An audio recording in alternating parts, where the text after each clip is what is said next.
It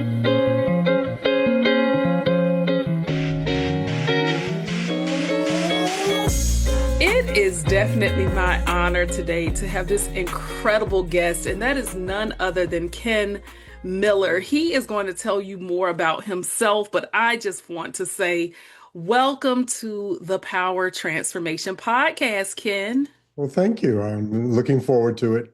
Yes, indeed. And I look forward to it. This is just going to be a wonderful conversation because you have overcome so much in your life and you are a huge success. And there is a secret sauce behind it, but we want to get down to the story of who you are. But prior to us even doing that, I always tell guests that I like to open with a random icebreaker question, and people are like, Alethea, what do you mean? An icebreaker question, just something fun and lighthearted to get us started. And so, Ken, this is my icebreaker question for you. Thinking back to all of the songs you've heard, music you've heard over the years, what is your favorite music genre? And tell us why. My favorite, I have a lot of Okay. music that I love, but I'll just say my favorite. I am a big fan of male soul groups. Really? Yes. And I'm talking about predominantly the period between, I will say 68, 67, and 75. It was Mm, a incredible era of male groups and singers hmm in the R&B genre. And one of the reasons is because many of them had to spend many years honing their craft. hmm Unlike a lot of individuals now, you do one hit on TikTok and now you're a superstar. Exactly. But back in the days, if you were the Dramatics or the Delphonics or the Elgins, or I could just go down stylistic spinners, I could just go on and on. It may have taken you 5, 10, 15 years being on the Chitlin circuit and Mhm. other areas, going to the Paramount, going to the Apollo, going to all these. There was a circuit literally that you would sing at, and you would just move around the country honing your craft, tightening it up. And so I'm just a big, big fan of that era. Specific singers, Mhm. specific types. You had Detroit, you had the Philly soul, you had individuals coming out of the South. But I'm just a big, big fan of that. And I could name probably 100 songs. Exactly. And what's so incredible to me about that time period, just not with those singers, but just singers in general, then those people had pure raw talent. I mean, they were incredible and had full bands with instruments and Mhm. nothing manipulated, no auto tunes. But I'm talking about just the amount of incredible talent that came from that genre and that era of music. And those groups you named, are definite classics. They are still hits to this day. I mean, nowadays I find on the music scene you may have a one hit wonder or people who are trying to make it, even those who become Instagram famous or TikTok famous. No offense to them, but they don't have that staying, lasting power as those groups did back then. And that is what's amazing to me is that music is of my parents' era, but yet I know it based on the fact it's still alive today. And Oh, it yes. does influence a lot of the music that we have. And so, with that being said, Ken, throughout your life, you have had lots of different influences and people and resources that have made you who you are today. But if I were to ask you this question, how would you respond? Who is Ken Miller? Today, well, today, because Any way I've you been want to answer it. I've been a few different people at different times along my journey. And again, there's always really two, maybe even three interpretations of who you are.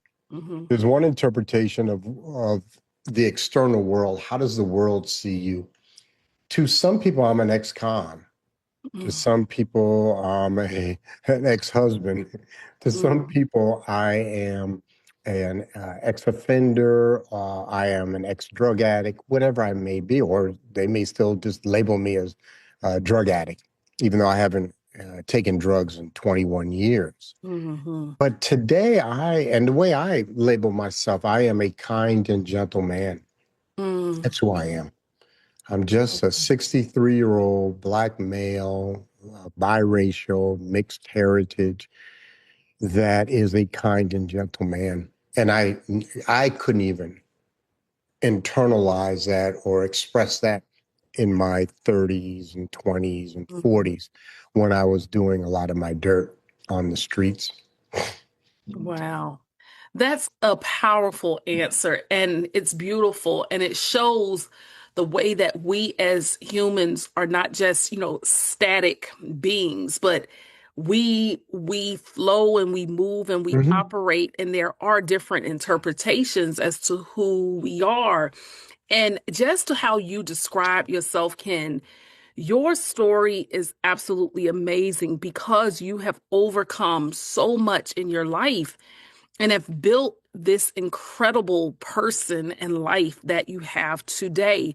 And we'll get more into that backstory, but if you Mhm. could share with us in about 1 to 2 minutes Mhm. what you do professionally and how you serve, let us know that.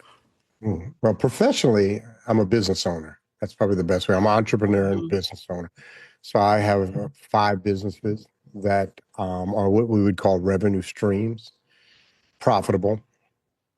And so I have employees, I have contractors, things of that nature. So I'm predominantly in the fundraising field, grant writing field. I'm also a speaker, I'm an author, and I'm also a property owner. mhm, So I do those. I do work in AI. I do things in that nature. So that's what I do for my profession to support my family. That's the way I put it. It's not for me, it's for my family. mhm, And then what I do to give back, or what I choose to do to give back, is that I mentor young black men all over the country. I also have a black men's book study that's a volunteer, and I also speak for free all around the country for select audiences.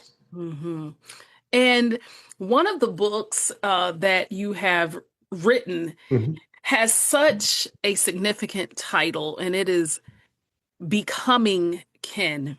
And so let's go back to some of your early origins. Share with us where you grew up and how your childhood has helped to influence the man you are today.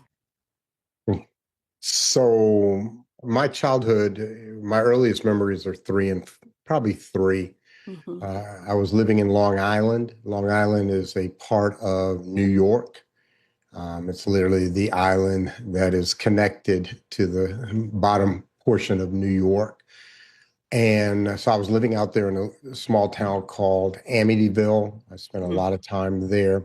But the key component is that I was a foster child. And a foster child is an individual that's put up um, put into the system, the state-run system. For each and every state has a system for adoption, and you will get adopted or you won't get adopted. And it took 6 years for me to get adopted. I was put up for and put into the foster care system about 3 months after I was born. wow. My mother was a white teenage runaway, and my dad was a black pimp and drug dealer in New York. And I am the byproduct of that relationship. And at that time, biracial children were not seen very often. Mhm, And as the Irish teenage girl, she wasn't chose not to raise one. I'm very cool. I've spoken with her before she passed away, my mhm, mother. But anyway, I did 6 years foster homes in New York, and then I was adopted at age 6 by Irene and Sam Miller, and moved to what we call upstate, which is upstate New York. And then at age 12, I moved to Anchorage, Alaska, and I grew up in Anchorage, Alaska. wow.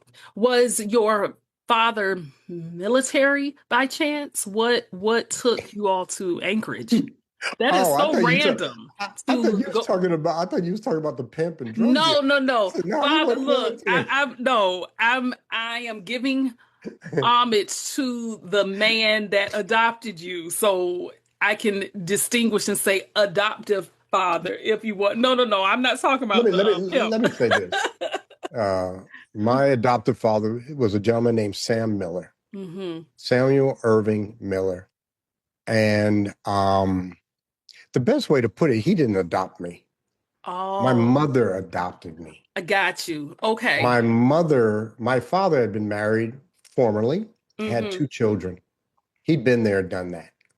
And Okay. then my mother, Irene Miller, or Irene Senior Pomeroy, as she that was her last name, and she Hmm. used, she didn't have any children and Hmm. never had any biological children. She wanted to raise a child, a black Hmm. child. She's obviously African American. And so they went to the oldest adoption agency in the United States called the Wyndham Agency out of New York Okay. City, Oh. founded in like the 1880s. Oh, wow. And they were adopting a black boy. That's what they wanted, my mom wanted, and doing the paperwork. And my mom said she was leafing through. It's like a mug book.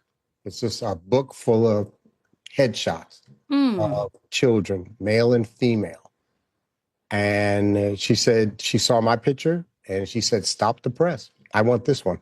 I want this Mm. one." And so I feel sorry for the other individual that did not have the opportunity to grow up with my mother.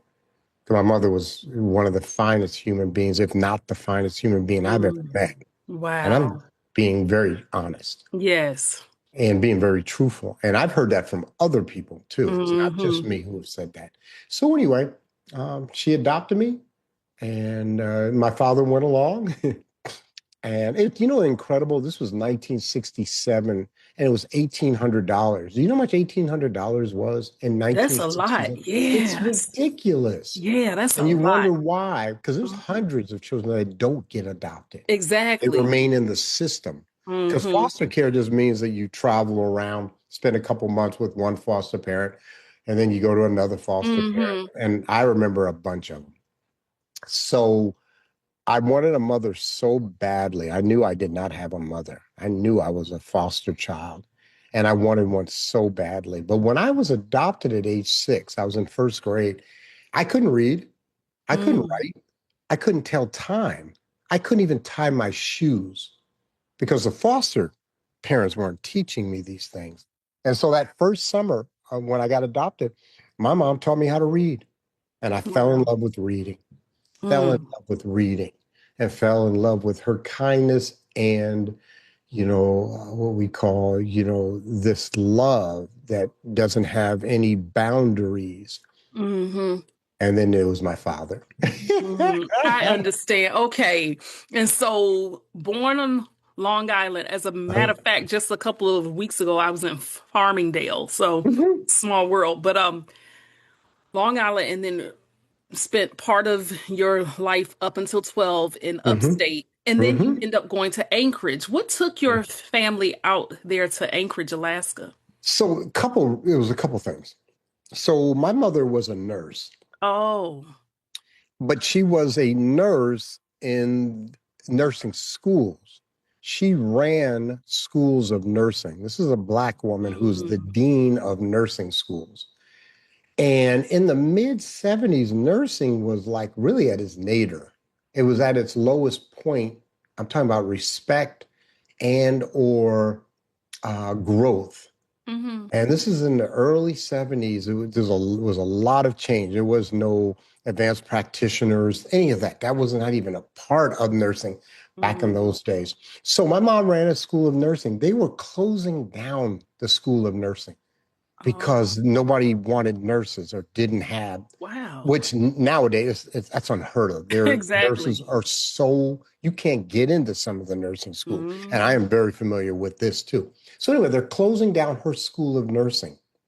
And so she's looking for another position as the administrator, coordinator, dean of a school of nursing.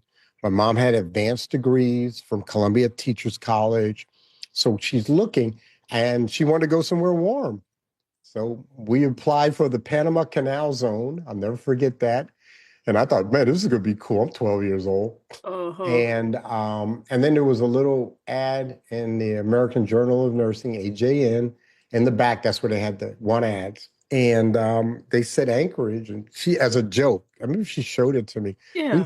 laughed, and she sent it in. They sent her back a ticket, Oh my goodness. And and she wanted then somewhere warm. warm, yeah. So she goes up there, interviews. They offer her the position, which was twice as much. In 1975, my mom was making $18,000 a year. Oh, I that's like numbers. excellent I like money. Yes. facts. Uh-huh. And they offered her like 32,000. Shoo, that's great, Yeah. great money. Okay, so that's Substantial. that's Yeah. that's but that's reason number one. Hmm.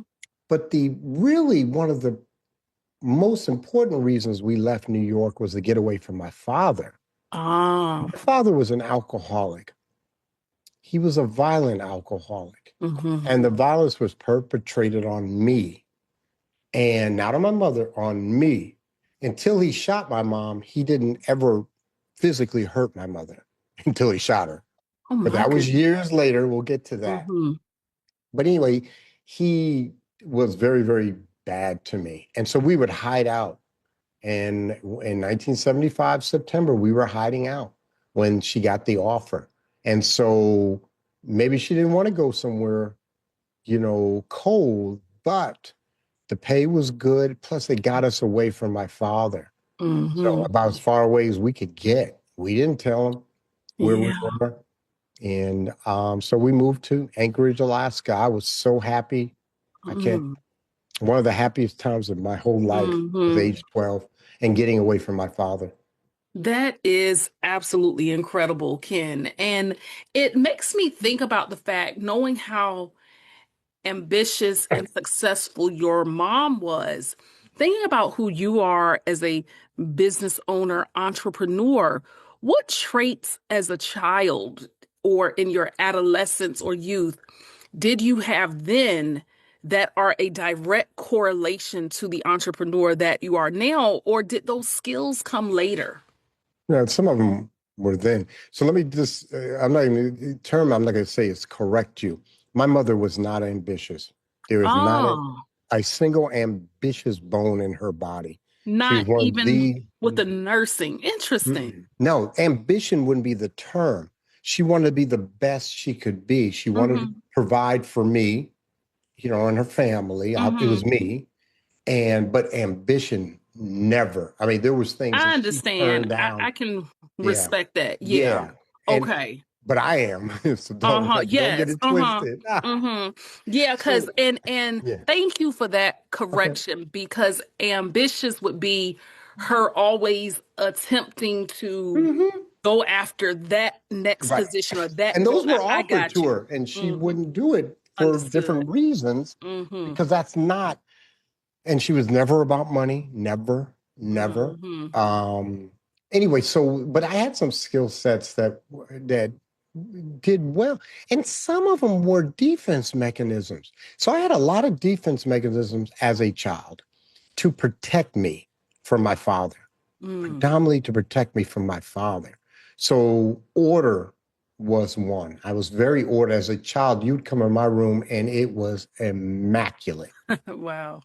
because if it wasn't, there was a chance I'll get beat. So I had immaculate. I was a minimalist. That was less things that could go into disorder. I obviously was intelligent. I'm well read, and I picked up that skill as soon as I learned how to read. Hmm. By the time I was in second grade, I was reading at the sixth grade level. Remember, I ended up a National Merit Scholar. I was accepted to Harvard. I went to Dartmouth, Ivy Mm-hmm. League. Okay, I'm in Mm-hmm. the top 0.5%. Great.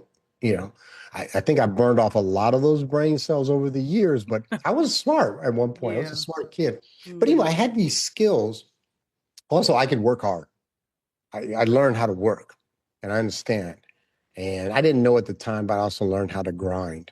So I Mm-hmm. understand what it means to grind. Mm-hmm. And then I was ambitious, partly because people saw in me that I had this great opportunity.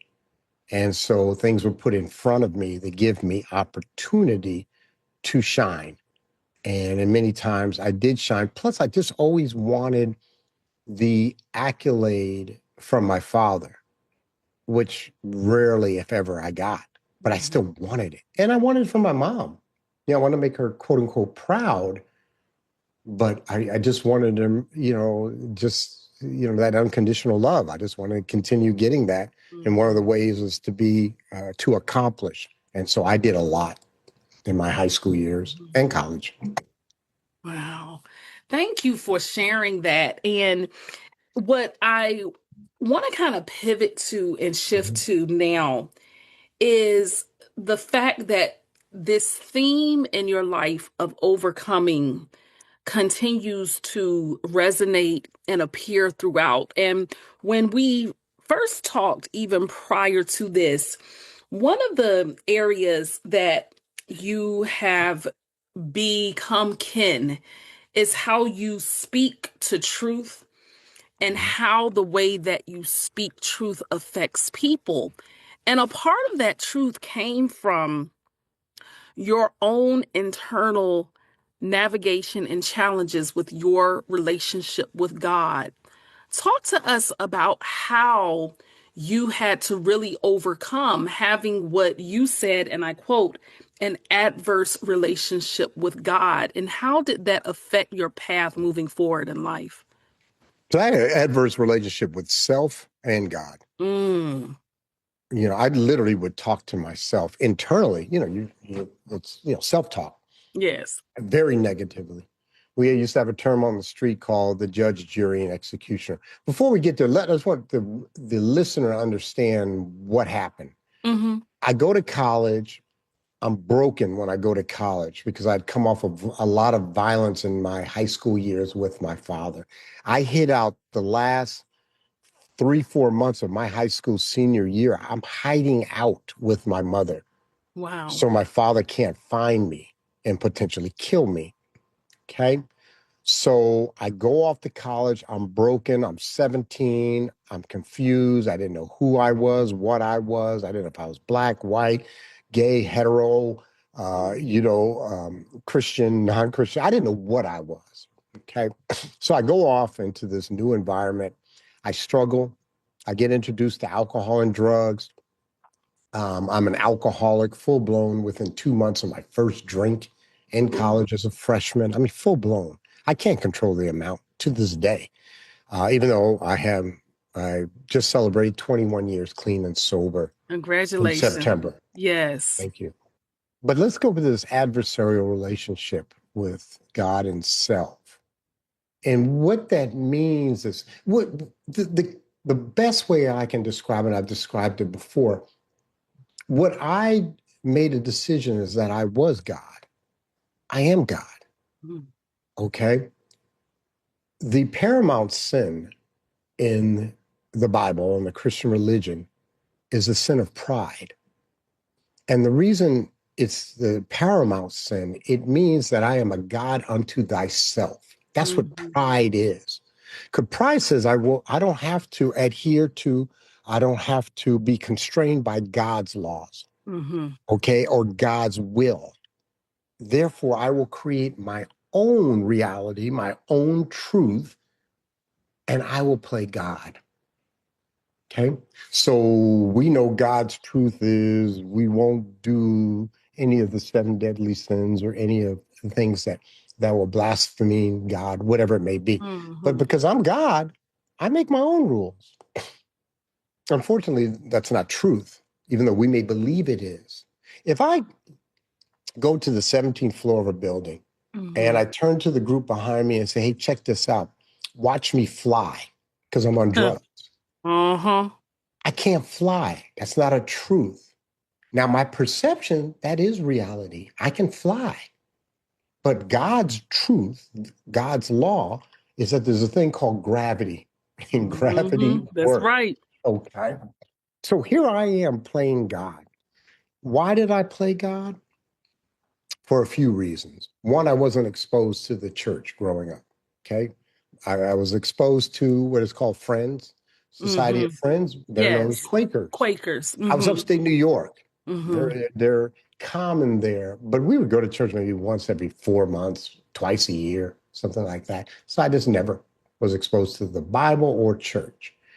That's number one. And then number two is when I did get an understanding of God, I was so angry at God for allowing the pain, the emotional and physical pain that was given to me. I was dealt a set of cards with my father.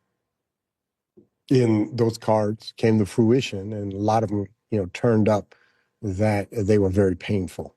Okay. Hmm. And so this anger, and plus I think I'm God because I'm playing God. That's pride. Uh-huh. Okay, that's ego, that's hubris. But I love the term of pride. You remember the reason Satan was an archangel. Satan was Yes. thrown out of heaven because he wanted to be God. He said, Hmm. God, check this out. I'm equal with you. God said, no, you're not. I cast thee. Okay, that's the story. We read Paradise Lost, Divine Comedy. Hmm. It's just a story within our canon to try to explain and to take away, because the underlying all sin is pride. Thou shalt not covet thy neighbor's wife. Okay. The reason is that because that's pride. I'm God. I can Hmm. do that without repercussions because it gives me quote unquote pleasure. Okay. That's not how the rule works. Hmm. God sets up these rules, all of them. I can be glutton. I can sloth. I can be lazy without repercussion because I'm God. See what I'm saying? So Hmm. pride underlines all of them. That's why it's the paramount sin. And it's also what it really does is that it does not give precedence to God. Yeah. So instead of being, and I say this all the time, I am a mere child of God, one of 7 billion. I have a finite amount of time on this earth. How do I carry myself? How do I manifest God's will, which is the next indicated correct thing to do? And that's with a capital C. And then, so what I spend a lot of my time and energy when I'm in that mode is I'm always looking for truth. And there's two truths. There's truth with a small t and truth with a large T or capital Mm. T. And a capital T is God's truth. And then there's my truth. And that's an interpretation. Hmm. Okay. And I just always try to do and create what I call congruence, which is an alignment of my will and God's will. So my will doesn't mean it's in opposition. In fact, my will 99% of the time is in alignment with God's will Hmm. because I've identified what is God's will. God's will is for me to be faithful to my wife. Yeah. 100% I am faithful to my wife. Period. Hmm. It's no joke. I don't play. I don't tease. That's I right. don't what we call play in the gray. I Uh-huh. don't do it. Yeah. I don't flirt. That's You right. never see that from me. You Hmm. find someone who said I've done that in the last, 15 years because I had to learn that lesson. Believe Hmm. me, going against God's truth. So Hmm. anyway, that was my and this is what I tell people. My whole battle in the end. So you get cleaned up. I get the drugs. So let me just continue on. Of So course. I graduate from college. I go to my first treatment center. I go into the corporate world. I do really well in the mid 80s. And then I relapsed and I was to spend the next 20 years on the streets. And I mean, Wow. on the streets. I'm a My, crack addict. yes. Ooh. Okay. I'm a drug dealer. I'm an armed robber. I'm a kidnapper. I've tried to kill people on 3 occasions. I've spent years behind bars. I'm a 3-time convicted felon. That's who I was. That's who I Hmm. am. That's still a part of me, but Hmm. I'm not that person anymore. I became Ken. I didn't become my street name. I didn't Yeah. become my prison name. I became Ken, a mere child of God. But once I got cleaned up, I got arrested in 2004. I built my relationship back with God. And what God does, this is the most important thing I probably will say. You can talk to me about professing a relationship with God Hmm. or a spiritual entity. I don't care if you call it Buddha, Allah, Krishna, Jesus Christ. That to me, that's I really don't. I don't care. I don't care. But what I do care about, does that spiritual presence entity modify your behavior? Mm. That's that's what I care about. Yes. I don't even care what you're about your thinking. I don't definitely don't care about your feelings. Mm-hmm. I care about your actions because your actions are going to affect you, your family, your loved ones, and the community. They put me in prison 3 times for years because of my actions, not my thoughts. If I went to prison because of my thoughts, I would still be in there. I would never be getting out. Uh-huh. I might have been Yeah. in there 2 years ago for life Mm-hmm. because I got some thoughts that go through this head. Because again, I'm in this relationship with self that many times is adversarial. There's still a part of me that wants to give up. There's still a part of me that wants to do the wrong thing, to do my will in opposition. Remember, we do our will for two reasons that are in opposition to God's will. There's only two that I've been in. And I've been talking about this, thinking about this for 10, 15 years. Mm-hmm. One, we're seeking pleasure. And we don't even really need to talk more about. I don't care if you're seeking pleasure. If you know you're diabetic and you want to eat a pint of Haagen-Dazs ice cream, because you're seeking pleasure. And then the other one is to put off pain. We're trying to Mm. run away from fear or discomfort. Okay. And so I will do my will in opposition to God's will because I'm seeking pleasure or I'm running away from pain. And Mm. there's times that we need what a gift God gives us is pain. What a gift. You know, the people Mm. that are born that can't feel pain, they Mm. literally can't. Their nervous system cannot feel pain. And many of them die early or go through many injuries because they don't know where to stop because they're Mm-hmm. not feeling any pain. Okay. What a gift that God gives us to feel pain. Because we can then course modify and we can do things to not have to feel that pain again, as it again is in alignment with God's will. Mm-hmm. So that was my battle, even when I got out of prison the last time. With years of being clean, I engaged in actions that had me questioning what is the right thing to do? Why am I doing this? And what do we need to do to not do this again? Mm-hmm.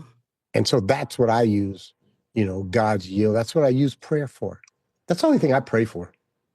Only thing I pray for. I pray for knowledge of God's will, knowledge of what is the right thing to do, and then the courage to do it. I wrote down on my sheet right here Mm-hmm. this morning. I have some stuff I got to do. Courage. That's all I wrote. Mm.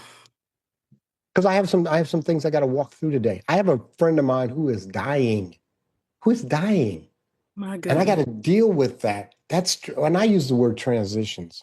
Yes. People transition because we transition from the corporeal world, we transition from the physical world into, if you believe, into God's presence. Mm-hmm. I agree. Again, it has a lot to do with your walk. Okay, Yes. I don't Uh-huh. want to go too deep into that one. But Yeah. anyway, he's in that thing, but there's things that I have to do. And what I say to myself, okay, Ken, this is how you feel, this is how you think. What are you going to do? I talked to my wife last night. I said, sweetie, I may have to get on the plane. I may have to Mm-hmm. get on the plane. I'm starting to tear up. I may have to get on the plane today, tomorrow. But I got things I got to do also for my business, my family, and put into place. But what God gives you is it gives you what we call, and I haven't talked like this in a while. It gives you vertical alignment if you so choose. Mm.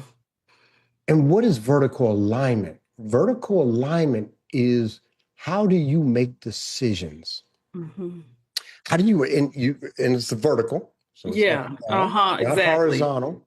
That's And right. so when you make a decision, what is the first thing you run it by? So many people, especially when they're playing God, at the top is themselves. Mm-hmm. What's going to give me the most pleasure or take away the least amount of discomfort or pain? Mm-hmm. Okay. Sometimes it's about their homeboys or their people on the streets or in the gang. Sometimes it's another external. But what I do, number one, is God. What's the right thing by God? By God. And I can literally think about that and come to the correct answer for that. Okay. Number two, what is the best thing for my wife?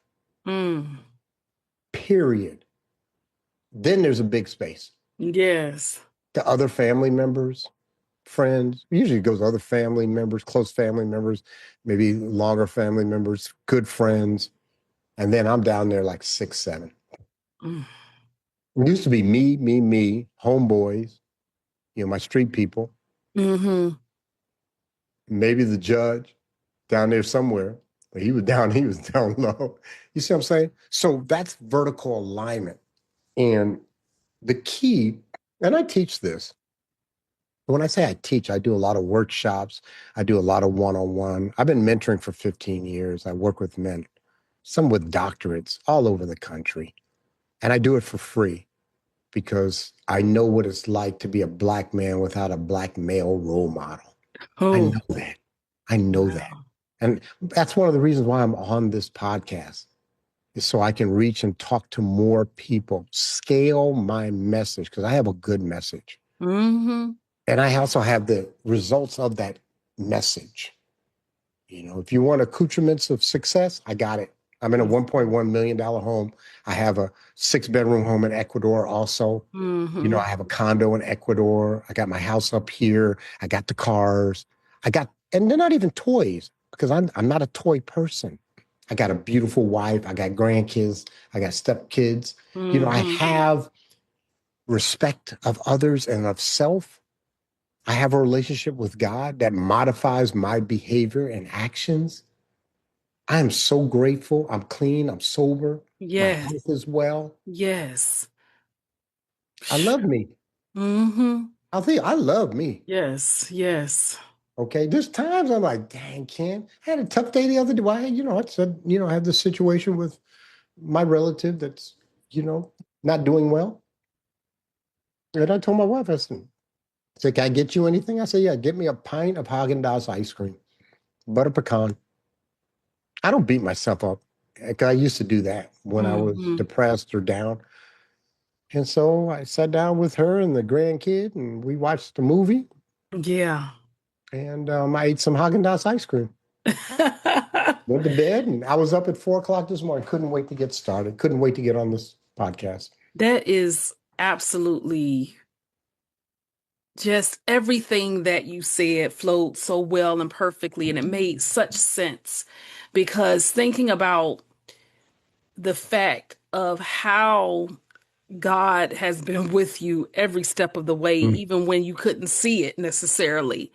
And to have this life that you have now, and how it's just not the life of the material substance, but it's more of how you pour out, how you give back, how you help other people's lives. And we're coming to a close here on this interview, but I think it's so worth mentioning is the title of your book, Becoming Ken, and you're constantly evolving, shaping, and growing. But if you could speak on just right now, Ken, at this point in your life, how are you continuing to become? First, you have to define who Ken is, That's right. or you set I don't want to say the bar. I know, and I've known for 10 years who I wanted to be. Remember, I Hmm. said the kind and gentle man? Yes. I heard somebody say that in 1997, 96, in a room in Reno, Nevada at an AA meeting, Mm. lunchtime meeting. And this gentleman was up at the front. He said, I am a kind and gentle man today. And I almost fell out of my chair because I'm on the streets. I'm on the streets. I'm in the streets trying to get sober again. And I had never heard a man say that he was kind and gentle. That's not Hmm. the way we spoke in the penitentiary or on the streets.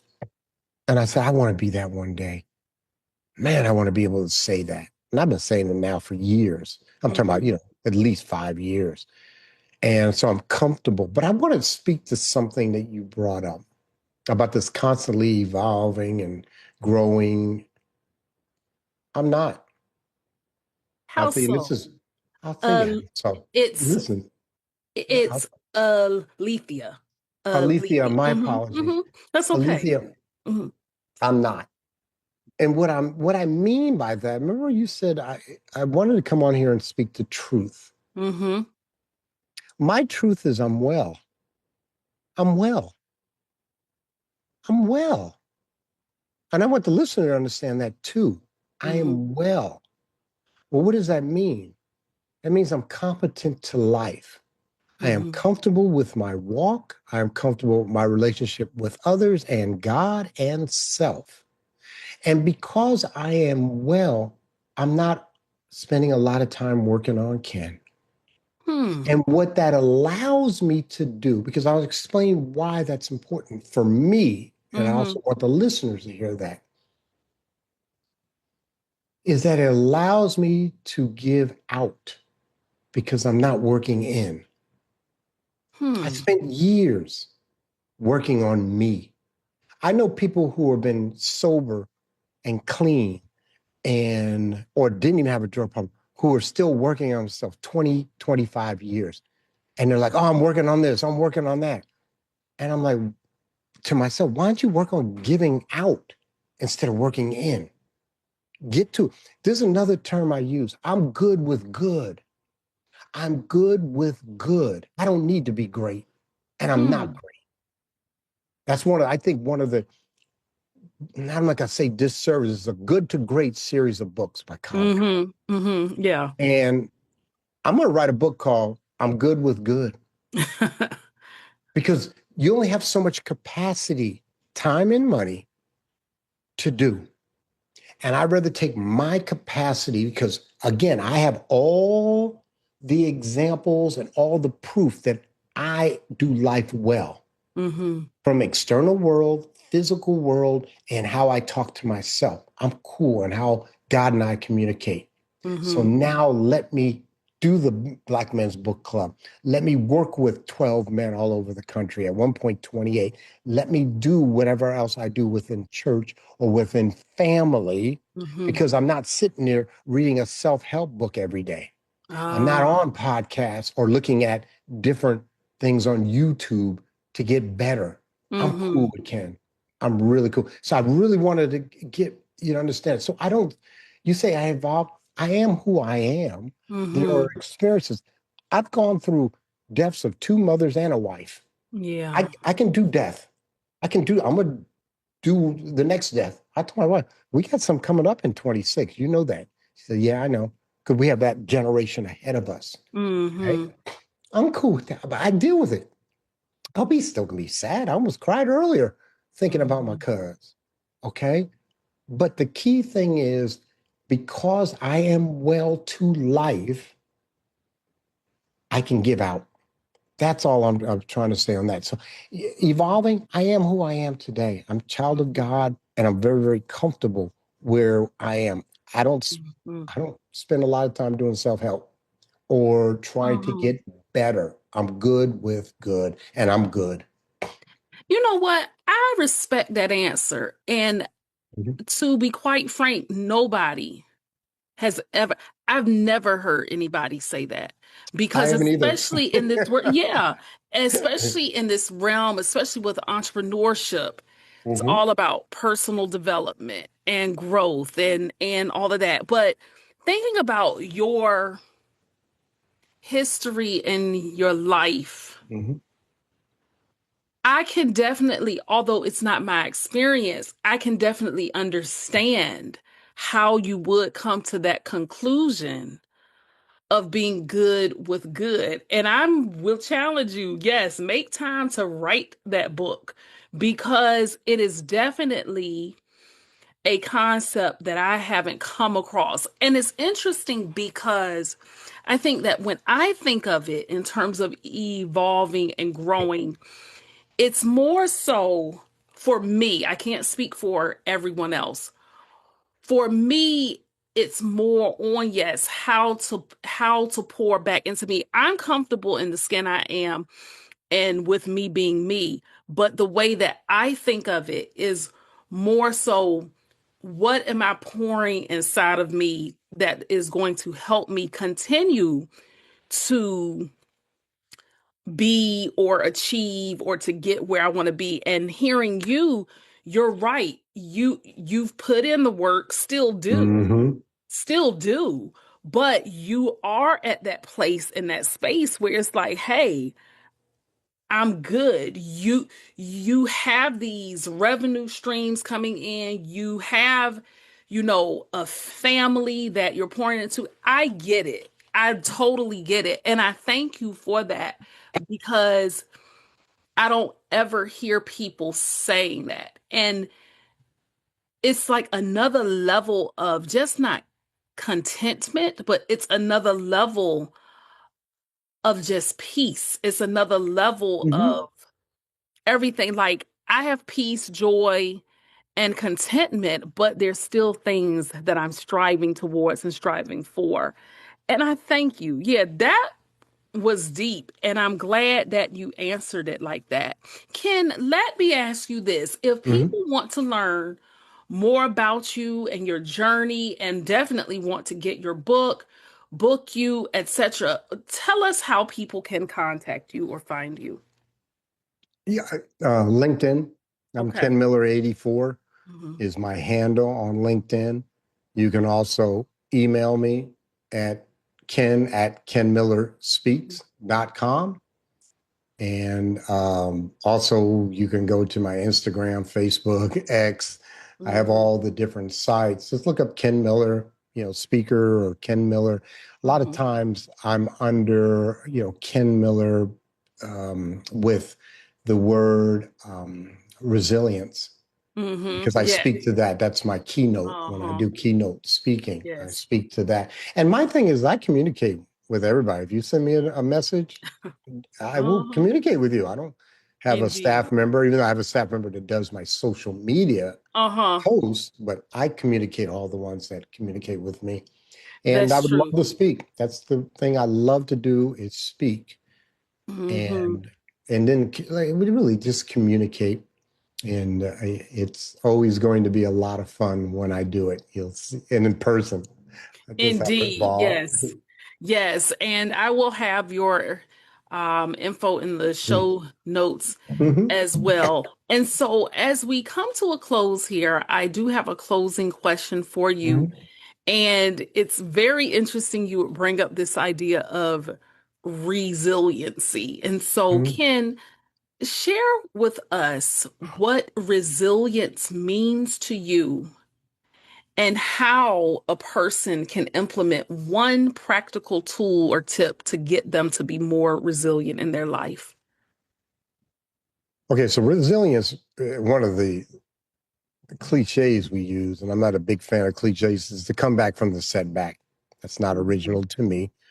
But what we have is we have impediments, we have friction, we have faux pas, whatever you may want to call it, Mhm. throughout life that we need to predominantly, this is important, I say this, what we predominantly need to do is change our emotional feeling about the past event. That's what holds us back because then the emotion produces many times a physical manifestation Mhm. of the pain, the fear, the angst, the anger, whatever it is. So we have a setback that we had. We had an event, an experience that many times is a secret, but many times is also known. And whenever that is brought to our consciousness, we have a feeling, a negative Mhm. feeling. And then we'll transfer that negative feeling onto innocent parties many times or to ourselves. We'll punish ourselves. So there's so much to this part of it, but what the number one thing that I say to individuals is if we're working on resilience, coming back from the setback, is that you have to identify truth. You Uh-huh. have to. That is the fundamental. Mm-hmm.